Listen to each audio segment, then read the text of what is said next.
कि जब वो बोलेंगे तो भूकंप आ जाएगा। 100%. If they allow me to speak in parliament, you will see what an earthquake is going to be. लेकिन जनता को पता नहीं था कि उसका ये मतलब था। तो एयरक्राफ्ट में मसूद अजहर जी के साथ बैठकर हमने अपने अविश्वसनीय सूत्रों से ये जानने की कोशिश की कि उन्होंने ऐसा क्यों बोला। आइए देखते हैं क्या कारण है राहुल जी द्वारा आतंकियों की इस इज्जत अफजाई का।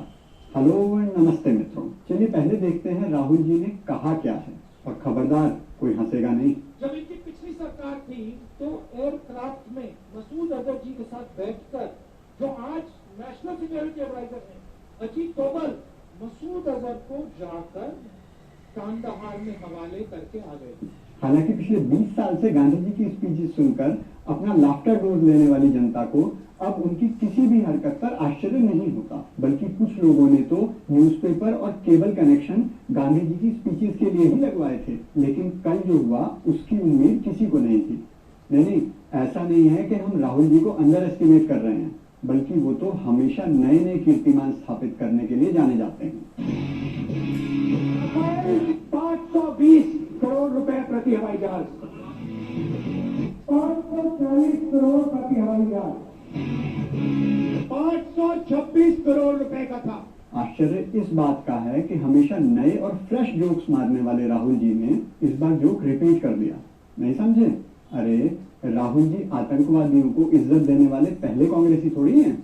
इससे पहले कांग्रेस उसामा बिन लादेन और हाफिज सईद को भी इज्जत से नवाज चुकी है।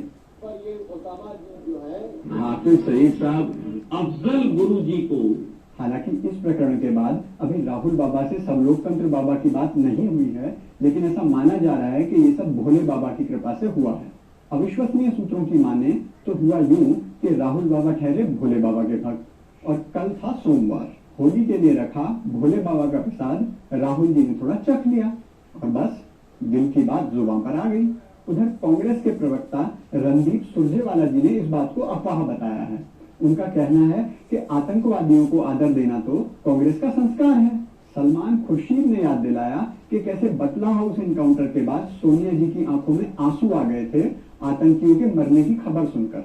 लेकिन मुंबई का 26/11 हमला हो या अक्षरधाम मंदिर पर हुआ हमला, तब उनकी आंखों पर सेक्युलरिज्म का चश्मा चढ़ा हुआ था, इसलिए खुर्शीद साहब को उनके आंसू नजर नहीं आ पाए।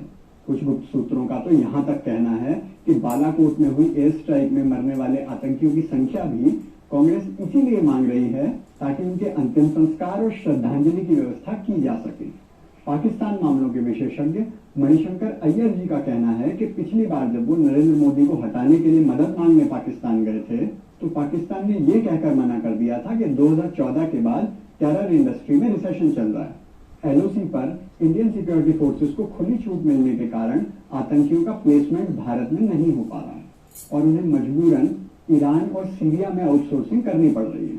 उन देशों में कोई नया रिक्रूटमेंट पोस्टिंग नहीं लेना चाहता, क्योंकि भारत की तरह उन देशों में संसद, टीवी चैनल्स और न्यायालयों में उन आतंकियों को समर्थन देने वाला कोई नहीं है। ना ही इतनी इज्जत से कोई उनका नाम लेता है जितना भारत के राजनीतिक दल लेते हैं। मणिशंकर ने कहा है कि जब उनकी सरकार वापस आएगी तो न्यायालयों में नाइट शिफ्ट भी रखवाई जाएगी ताकि आतंकियों के लिए आधी रात को न्यायालय खुलवाने में दिक्कत का सामना न करना पड़े।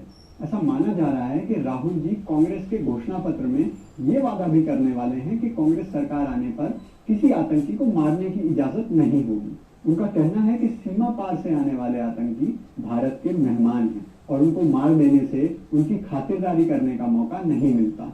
उन्होंने याद दिलाया कि किस तरह उन्होंने अजमल कसाब को इतने साल बैठकर बिरयानी खिलाई थी। आपको क्या लगता है, ये लोग सचमुच इतने मूर्ख हैं कि इनके मुंह से अपने देश के प्रधानमंत्री के लिए मौत का सौदागर, चाय वाला और नीच जैसे शब्द निकलते हैं, लेकिन आतंकियों के लिए गलती से जी और साहब जैसे शब्द निकल जाते हैं? मूर्ख ये नहीं है, मूर्ख हैं वो लोग जो इनको प्रत्यक्ष या परोक्ष समर्थन करते हैं। ये तो बहुत शातिर हैं, ये जानते हैं कि भारत में ऐसे कुछ लोग हैं जो आतंकियों के नाम के सामने जी सुनकर खुश हो जाएंगे। ऐसा करने से इनको भारत में कुछ वोट मिलते हैं और भारत के बाहर से फॉरेन फंडिंग। रही बात पढ़ी लिखी जनता की, तो वो क्या सोचते हैं, इससे कांग्रेस को कोई फर्क नहीं पड़ता। वो या तो वोट डालने ही नहीं जाते और जाते भी हैं तो अपनी जाति, धर्म या नोटा को वोट डालकर चले आते हैं। यहाँ आप इनके बयानों को जोक समझकर हंसते हैं और वहाँ ये हमारे जवानों के बलिदान पर गेम खेलते हैं, हमारी सेना से सबूत मांगते हैं और आतंक की कठपुतलियों को शांति का मसीहा बताते हैं। जब इस बार वोट डालने जाए